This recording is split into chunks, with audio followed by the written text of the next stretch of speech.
અરવલ્લી જિલ્લાના મોડાસાથી રાજેન્દ્રનગર રોડ પર રોડના ચાલતા કામમાં શું ભ્રષ્ટાચારની બૂમ આવે છે? પ્રાપ્ત માહિતી અનુસાર મોડાસા રાજેન્દ્રનગર રોડ ફોરલેન બનાવવા માટે કરોડો રૂપિયાની ગ્રાન્ટ સરકાર દ્વારા ફાળવવામાં આવી છે. ત્યારે મોડાસા રાજેન્દ્રનગર રોડનું કામ ચાલુ છે, પણ કાળી ગ્રીપની જગ્યાએ ડુંગરના પથ્થરના ટુકડામાંથી બનાવેલ મટીરીયલનો ઉપયોગ કરવામાં આવી રહ્યો છે. ત્યારબાદ ઉપર કાળી ગ્રીપ પાથરી દેવામાં આવે છે, જે દ્રશ્ય કેમેરામાં કેદ થયેલ જોવાઈ રહ્યા છે. એક જિલ્લાથી બીજા જિલ્લાની જોડતા રસ્તામાં અરવલ્લી જિલ્લાના પાટનગરમાં ચાલતા મોટા ભ્રષ્ટાચાર, મોટી લાગવાગ અને સફેદ કપડામાં સજ્જન કોઈ મોટા રાજકારણનું કાળું કામ એવું જાગૃત નાગરિકોમાં ચર્ચાઈ રહ્યું છે.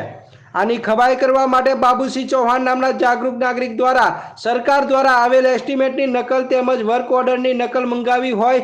સંબંધિત અધિકારી કેટલાય સમયથી પોતાની ઓફિસ પણ હાજર રહેતા નથી તેમજ ફોન પણ ઉપાડતા નથી એવો જાગૃત નાગરિકની ફરિયાદ છે.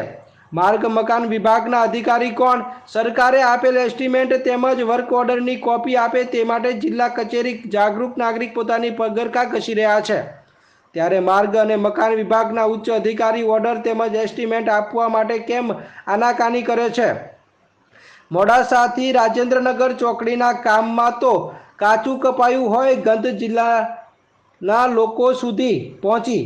આ બાબતે અરવલ્લી જિલ્લા કલેક્ટર તટસ્થ તપાસ કરશે કે કેમ તે જોવું રહ્યું.